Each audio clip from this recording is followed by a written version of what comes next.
This Week in Gaming Season 3 for Rainbow Six Siege is here. Then I'll be talking about President Trump's meeting with video game suits. Then I'll be throwing a spotlight on a cool retro gaming device. She will. After that, we will talk the future of PUBG. We'll read this week's headlines in the Quickies. And then we'll show you a sneak peek at Paxton trying out Bravo Team on PSVR. Yep, all of this and more coming up, so stick around.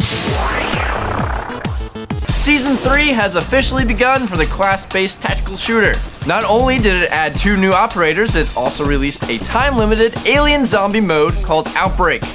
You and 2 other operators go into a quarantine zone in New Mexico to wipe out these creatures that were once mild-mannered citizens. There are several chapters, each with different objectives and a ton of powerful zombies. The 2 new operators have some pretty OP abilities. The attacking operator, Finka, gives herself and all her teammates an adrenaline shot with just one click of the button. Adrenaline will raise the health and lower the recoil of all attackers. Lion is the other attacker who has a very special drone.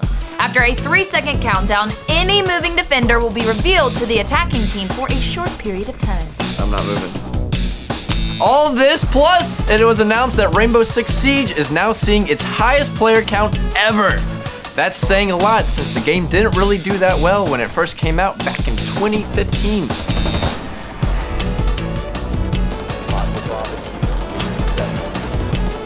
Changing gears, the White House met with some key video game executives. Montgomery has more. On Thursday, President Trump met with video game makers, raters, and critics in what has been described as a roundtable discussion. This meeting was a follow-up to Trump's remarks a few weeks ago regarding violence in video games, movies, and the internet in general. Representatives from the Entertainment Software Association and the Entertainment Software Rating Board were present, as well as CEOs from Take-Two Interactive, aka Grand Theft Auto, and ZeniMax Media, aka Elder Scrolls. On the opposite side of the table were anti-violent game groups like the Parents Television Council and the Media Research Center. What happened at the meeting, you ask? Well, multiple media outlets like Time, ABC, and Fox are reporting that the president mostly asked questions to the group with little to no suggested actions. It was also reported that even with strong disagreements concerning video games, all remained civil throughout the meeting. Boring. The outcome of the meeting was this. There's no clear evidence of how violence in video games influence the youth or citizens as a whole, and the current data, like the number of gamers and how it contributes to violent crimes, doesn't correlate. So, what will come of this? Will new rules be imposed, or possibly funding for research into the subject? Who the f knows? What I do know is that Far Cry 5 is coming out in 2 weeks. Now it's time for Paxton to tell us about a cool device she found in this week's Spotlight. Alright gamers, you're gonna want to sit down for this one. Introducing the Retro Stone, an open source game console you can use as your very own gaming station. A retro gaming station.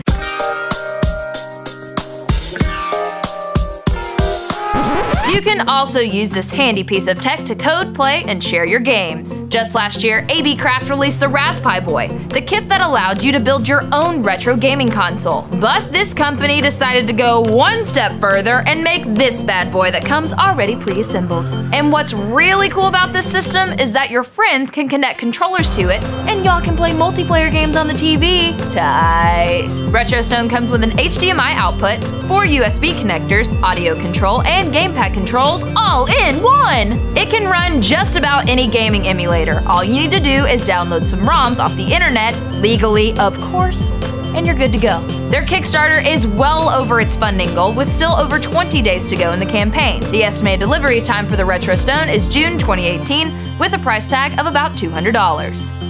Montgomery, I hear PUBG released a bunch of news. What's that all about? They did indeed. In fact, PlayerUnknown himself released PUBG's 2018 roadmap. Here's what you need to know. Yeah, but still, we has the high point. Without giving too much away, the 2018 PC roadmap for the game that caused the explosion of Battle Royale games has been posted to the official PUBG forum. In the post, PlayerUnknown tells us what to expect in 2018. 2 new maps, new weapons, new weapon attachments, new vehicles, and even new game modes. The first map coming to PC test servers will be a 4km by 4km map. It'll still host 100 players, making rounds quicker and much more intense. It's slated to be out for testing in April. PlayerUnknown also mentioned that a new regular 8x8 map will be added by year's end. Also in the mix, avatar emotes. Players will have the ability to be much more expressive while they're teabagging your fresh corpse. And the other big update coming soon will be the new penetration system. Bullets will pass through limbs and other body parts. So instead of just hitting, let's say, an arm and stopping there, the bullet will soon go through the arm and perhaps the torso, causing more damage. We'll keep you updated on any changes with PUBG for both the Xbox and PC versions. Make sure you subscribe to Red Gaming so you don't miss anything.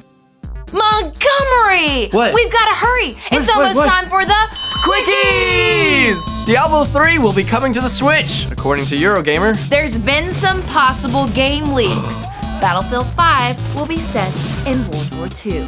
Makes sense. Monster Hunter World is now the best-selling Capcom title of all time. This means it's sold more than Resident Evil games. Thank God. A Far Cry 5 live-action film is now out on Amazon Prime. Oculus Rift owners around the world weren't able to play their VR device. After all the hints, Activision finally announced Call of Duty Black Ops 4 will happen. It will be out October 12th. PS4 announced a God of War console bundle. For Honor now has dedicated servers.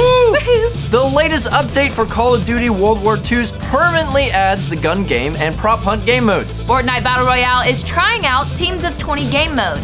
As the name suggests, it'll have 5 teams of 20 players competing for victory. State of Decay 2 announced it's coming to Xbox One and PC May 22nd for $30. Lastly, South Park The Fractured But Whole, Don't Laugh, will introduce a new character class March 20th. So much gaming news happened this week. But next week, I'll be showing off the just-released PSVR title Bravo team. Here's a sneak peek. Oh, I just shot my person. Oh yeah, this is in like every movie. Oh, look at my kids. My family's so happy. Boom, boom, boom! Stop shooting at me! Ah!